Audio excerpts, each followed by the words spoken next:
Alright guys, Kremp here, and I hope you're doing well and enjoying your day so far. It's Championship Sunday here in Dallas. 4 teams remain. FaZe and Thieves go in as the favourites. Can Thieves pull off a miracle losers bracket run from round 1 and actually match up with FaZe again in the grand finals of what would be the 3rd tournament they've matched up in the finals in a row? OpTic were hoping to get to this Championship Sunday in front of the home crowds. That was far from the case, and some very interesting words shared last night from Donnie Temp as to what he's heard going on with that team behind the scenes. As far as he's concerned, Skies was simply a band-aid solution that may not have even been a solution at all, and this team is still in serious trouble as they approach the second half of the season. Very much into your thoughts in the comments. Hit the like button if you enjoy. Subscribe if you're new as always. I greatly appreciate it. As ever, plenty to get into, starting really with challenges, because the challenges pit has been, a bit of a mess, let's say, the last couple of days here in Dallas. So it's in many respects better than last year, as in last year it was alongside the concourse. This time it's just over the road in the Courtyard Marriott thing in one of their big conference rooms. And look, it's great. It's the passion pit. It is what it's all about. It's grassroots esports. But in terms of executing this weekend from the challengers' perspective, it's probably been the worst that we've really seen, certainly in recent memory, because, the first day, I spent a lot of time over there and there were so many of the players just hanging about waiting for games. They were waiting. It was 2 hours behind the time the game was meant to be played, and they were getting told it was at least another 2-3 hours till they were even going to be playing. And that was the first day, and by the second day last night, everything was so far behind schedule because there's been various issues, but I think the power draw from some of the PCs were causing problems. The PCs themselves aren't, particularly great quality. They're actually really old ones. And there's been loads of problems going on. And last night, there were like 12 teams left in the tournament, and the teams were getting told, you are playing until there are only 4 left. We do not care how long it takes. The stream ended at 1 a.m. They literally just said, all right, guys, we're going to have to cut off the stream here at 1 in the morning. But the match is finished at just past 3. And the teams will be back at like 10 a.m. to play their next games. So it's been a bonkers tournament. This is, in some respects, is kind of what it's all about, but it really shouldn't be this way with the massive delays that the teams have had to deal with, unfortunately. And I think, the European guys have actually done pretty well, but especially some of the European players coming over here, jet lagged out of their mind, and then playing 3 a.m., which is just horrific if your body clock isn't right, has obviously been affecting some of the players as well. Now, there have been some notable eliminations, and because I wouldn't say there's an asterisk on these results, but, just given the circumstances, some of the teams will have maybe been affected more than others. But iLLe's team is gone, and look, notable members of the crew, the Challengers crew, that were maybe expected to make a deep run of the tournament have been eliminated already. iLLe's team is out. This was actually Omit Brooklyn, of course, which is, Fellows team, we can see here on the left-hand side. They, of course, would have been a big favourite for this tournament. They got eliminated by Team Notorious. That, of course, is Afro and co. You can see Afro talking all kinds of trash here after this game. So it's nice to see, some of the energy back in the pit. This is what it's all about. Exceed's team was eliminated as well, and he actually said, Exceed, after this event that it was, fun last event was a hell of a ride, which obviously seems to imply that Exceed might be calling it a day in Challengers. Of course, after, an interesting career, he was in the Pro League a couple of times, back to Challengers, and obviously it was going to be difficult, I think, for Exceed ever to get his spot back in the Pro League. Maybe this was, he was kind of considering his last chance to make that happen. But that's at least the story of the day in the Challengers side, is that some of these guys, including Exceed, might be calling it a day very shortly. And even, Benjamin Bant, who's actually been cooking this tournament, and they are still alive, and they're actually looking really good to potentially make a seriously deep run all the way. He was talking about putting up to the round 2 game at 9:30. So, there's obviously been an awful lot going on this weekend. Asim was playing for the Falcons, their Challengers team. They, made a decent run, but of course wasn't enough in the end. As Asim says, learned a lot of Arabic for this LAN, but says like they probably should have done better in the tournament, but in the end it wasn't quite going to be enough. There were some big notable results as well. For example, the Stallions, they got knocked out earlier on. Team Katana, which is Cobra, aBeZy, obviously like the French guys basically that could, be considered for the Gentlemates. They've made a decent run as well. So it's all going on. Of course, we'll see what happens. Tonight we'll talk about the winners and all that when everything concludes. But it has been a bit of a messy weekend, and notably, like some of the big names that were expected to make a serious run not really happened as they would have liked. So I think it's definitely a notable result, let's say. We'll see how the rest of the season goes. Intrigued to your thoughts in the comments below as ever. Let's dive straight into the matches of yesterday in the Pro League, because it was certainly a fascinating day, and there are 4 teams remaining today. One of them would win. There's of course a big favourite for the tournament, maybe a couple of big favourites, but intrigued to your thoughts in the comments. I know there was talk about this as well, right? Because of course after OpTic were eliminated, lots of the fans decided, right, let's just go to the bar or whatever, right? And the venue wasn't exactly packed for the rest of the day.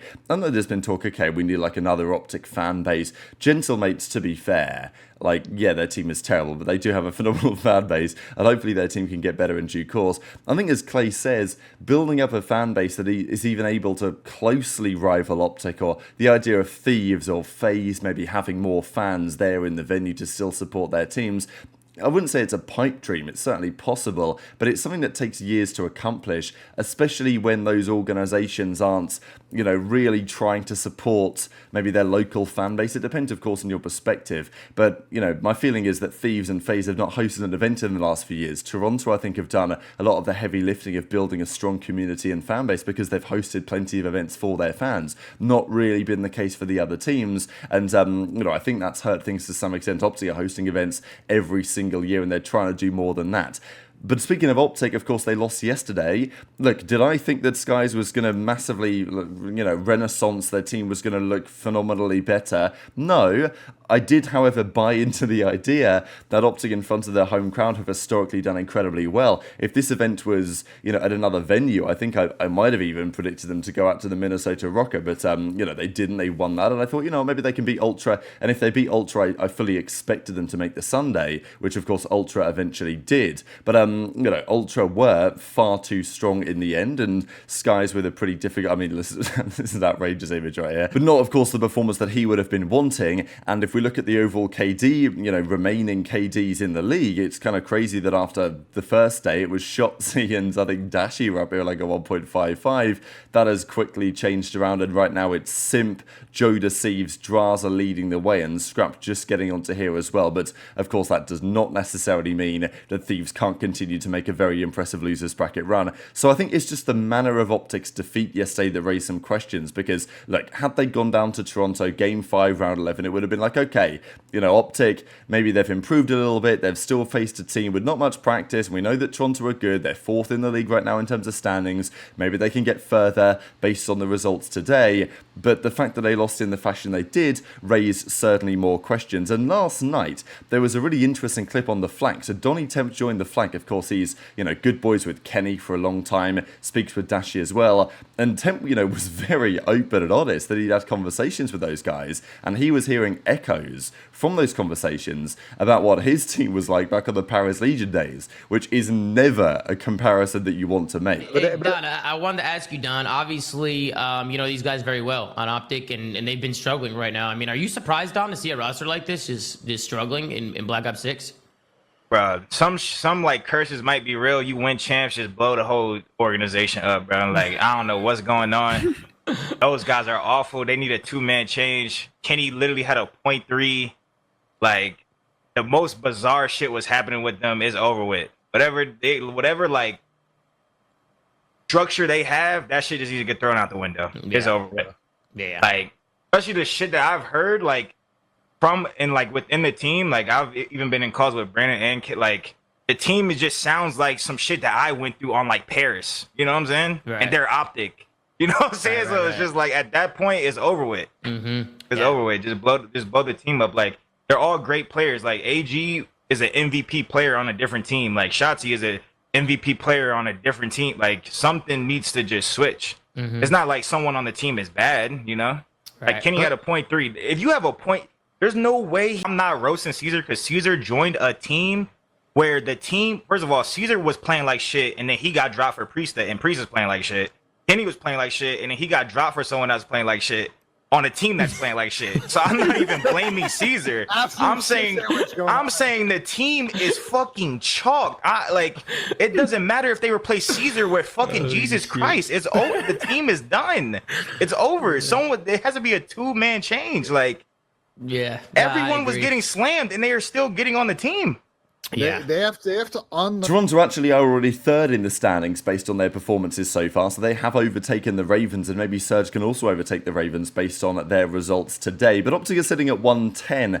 Look, it's a little precarious. Cloud9 have improved, and they didn't have the result they wanted this tournament, but they did at least get to 95 points. Heretics bombed out there at 100. Boston are at 110. OpTic got to 110 too, but it has been, a slow burn recently for OpTic. And if Temp is right that, that team is compromised, I think that's the implication, really. And, look, the team was obviously compromised with Kenny, and the idea that Kenny could go, and Kenny was compromised as a result as well, the idea of Kenny going and then all of a sudden all of the problems going away, pretty doubtful. Look, is Sky a good pickup given the circumstances? Sure, but given all the other factors in play, it wouldn't really be expected that Skies would come in and everything would be, all sunshine and rainbows again. And, the implication here from Temp is that the team dynamics and the camp over there is just not in a good spot. Like, he is firmly of the opinion they've got to fully blow up this team, which I thought was pretty remarkable to hear, to be honest, especially given they've just made the change, but he's fully convinced that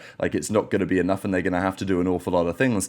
What could they do, I guess? I mean, that's really the question, because they've made this change just before the major. Presumably they're going to be sticking it out, but things are getting, as I say, a little precarious with the way that the league standings currently lie. And of course they're out of the tournament. They finished top 8 in the end. I thought, maybe top 6, top 4 going into the tournament was a possibility. I think if I had to predict where they'd a place pre-tournament, I might have told you top 8 or top 6 or something based on recent performances. So I don't really think that this should be a massive surprise here really at this point, but of course the victory against Rocker got some expectations high. But Thieves, despite their early round loss to Boston, they have in losers bracket looked pretty indomitable. Of course the series against Miami was close. After that nothing really has been, and Nadeshot's very confident that going into today they will be better positioned than they previously have been to actually win the entire thing. And look, I'm hoping for a FaZe Thieves rematch, right? There's no doubt about that. I want to see it. I think that would, cap off the tournament very well. There's quite a few players here on the Sunday, by the way, that have never won an event before. Ghosty is included in that on the Thieves. Beans, JoeDeceives, of course, on Toronto. And then the entire Seattle Surge or Vancouver Surge team. So, pretty fascinating. We'll see if any of those can get over the hump today. Of course, if FaZe win, then no. If anyone else wins, then it's possible, of course. And this is a crazy stat. OpTic versus FaZe in Advanced Warfare played consecutive finals. 3 plus consecutive finals.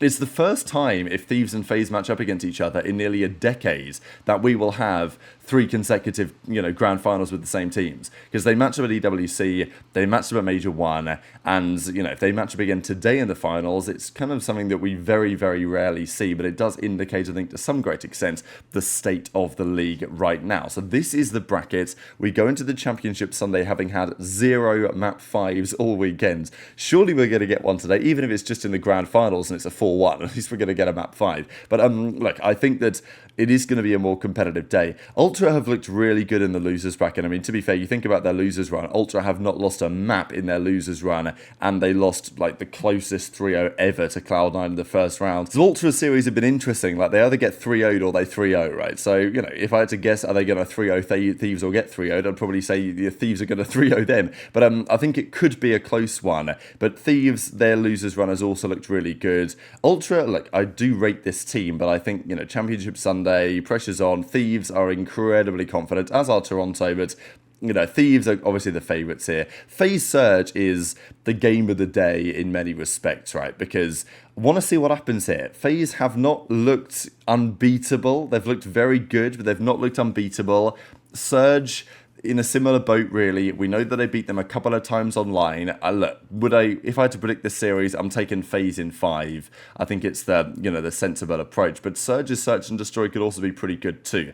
Look, the most obvious grand finals is probably FaZe Thieves, with those two teams that have separated themselves from the pack, making it all the way through. But, you know, who knows if Surge can do something? Maybe Toronto can do something as well. But I said after the Thursday when Thieves were dropping down to losers that I thought Thieves were going to make the run all the way to win the entire thing. So I'm going to stick with that prediction, and I'm going to have that closing out the day. But very much enjoyed your thoughts on all of this stuff in the comment section below. Hit the like button if you enjoyed. Subscribe if you're new. Take care, and I'll see you next time.